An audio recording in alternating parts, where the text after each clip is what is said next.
Mars, c'est vraiment une planète très intéressante. C'est une planète d'abord qu'on voit depuis le ciel. On a la chance sur Terre d'avoir un ciel étoilé. Et si on se place la nuit dans un ciel dégagé, on peut la voir à certains moments de l'année, ce petit point légèrement rouge. Et depuis toujours, les hommes ont pu l'observer.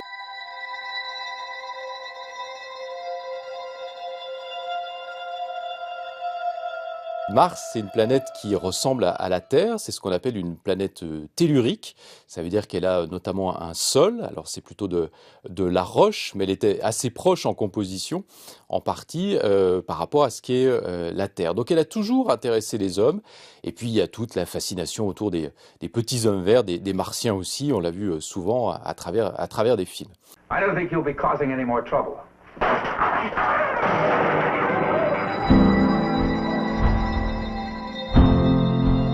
Donc on a décidé, depuis qu'on peut y aller, parce que techniquement il fallait avoir les possibilités, on a décidé d'aller l'explorer cette planète. On le fait depuis les années 60, alors ça a été comme toute la conquête spatiale de la fin du XXe siècle, une course entre les Américains et les Soviétiques à l'époque. Et ce sont les Américains qui, pour Mars, l'ont emporté avec des premières images qu'on a pu voir de Mars, notamment avec les sondes Viking qui se sont posées sur le sol martien. Les premières à vraiment se poser, à pouvoir envoyer des images, c'était dans les années 70. Et depuis, eh bien, on continue à vouloir aller explorer cette planète pour plusieurs raisons, évidemment pour des raisons scientifiques, et puis parce qu'il y a un aspect émotionnel. On se dit, mais si un jour on pouvait, nous, les hommes, aller sur cette planète et finalement poser le pied sur une autre planète et peut-être un jour même y habiter.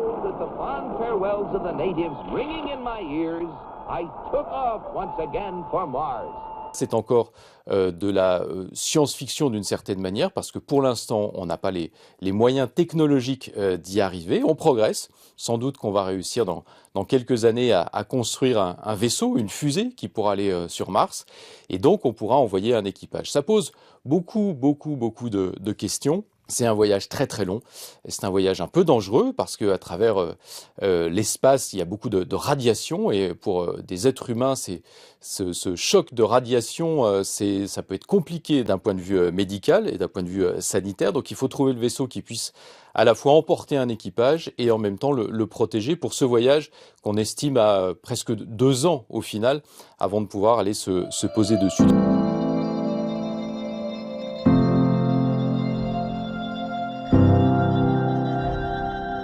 Pour l'instant, on travaille d'abord avec des robots et ce sont toutes les missions qu'on envoie régulièrement sur Mars. Cette année 2021 est une vraie année martienne parce qu'il y a eu un créneau l'été dernier. La position de la Terre et de Mars était favorable et donc on a pu envoyer plusieurs missions qui sont en train d'arriver autour ou sur la planète rouge.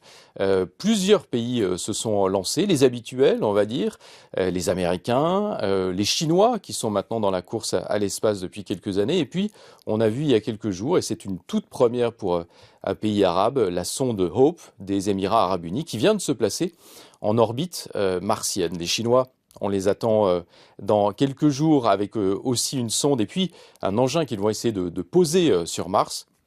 Et puis la grosse mission américaine Mars 2020 et ce rover Perseverance qui va aller se poser sur Mars pour prendre d'une certaine manière la relève de Curiosity, qui était déjà une petite voiture qui circule sur Mars très lentement et qui fait de la recherche depuis 2012. Donc on envoie essentiellement des robots, et on envoie des robots pour aller ausculter cette planète, pour aller découvrir son atmosphère, sa composition géologique, et puis surtout, on va chercher des formes de vie, des traces de formes de vie. Et on sait déjà qu'il y a de l'eau sur Mars, on le sait depuis un certain nombre d'années avec des sondes, notamment des sondes européennes qui avaient repéré cette eau sous forme de glace au pôle martien. Et puis ce qu'on cherche aujourd'hui, c'est à savoir si on pourrait trouver de l'eau sous forme liquide, parce que l'eau, c'est le milieu dans lequel on sait que la vie, ou une forme de vie, peut se développer. C'est comme ça que la vie s'est développée sur Terre. Donc on va aller chercher cette forme de vie et peut-être ces traces d'eau ou d'autres formes de vie.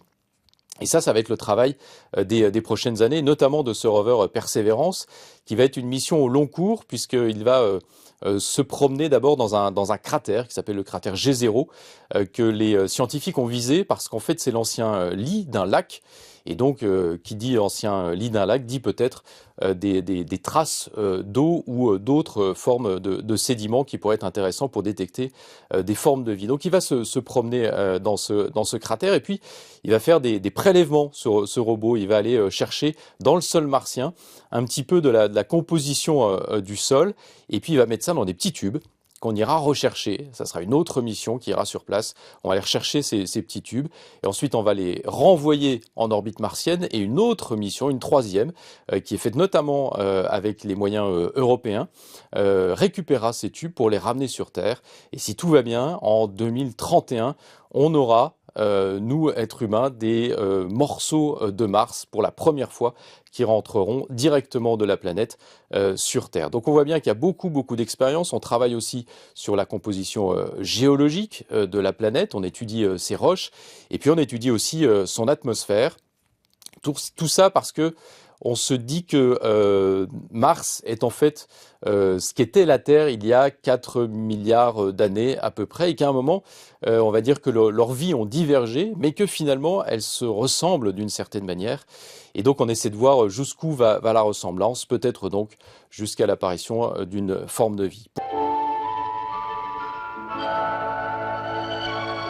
Pour les hommes, donc ça sera l'étape d'après, je l'ai dit, parce qu'il va falloir construire un vaisseau, c'est compliqué. Peut-être faudra-t-il d'ailleurs partir de l'espace, et c'est pour ça qu'on a des projets autour de la Lune, soit de base qui serait en orbite lunaire, soit directement sur la Lune pour faire en quelque sorte un stop, une station-service dans laquelle un vaisseau pourrait par exemple se ravitailler. Et puis c'est plus simple de partir depuis la Lune vers Mars parce qu'en fait on s'est déjà extrait de la gravité terrestre et c'est ça qui est très compliqué à faire quand on lance une fusée. Il faut beaucoup d'énergie pour réussir et c'est pour ça que c'est souvent de très grosses fusées pour s'extraire de cette gravité terrestre et réussir à passer dans l'espace.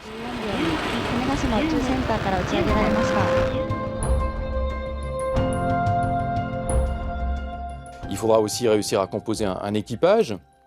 Il faut se dire qu'il va falloir passer de très longs mois ensemble dans un petit vaisseau. Problème de promiscuité, sans doute des enjeux psychologiques aussi, outre les enjeux médicaux. Il va falloir pouvoir se nourrir pendant tant et tant de mois.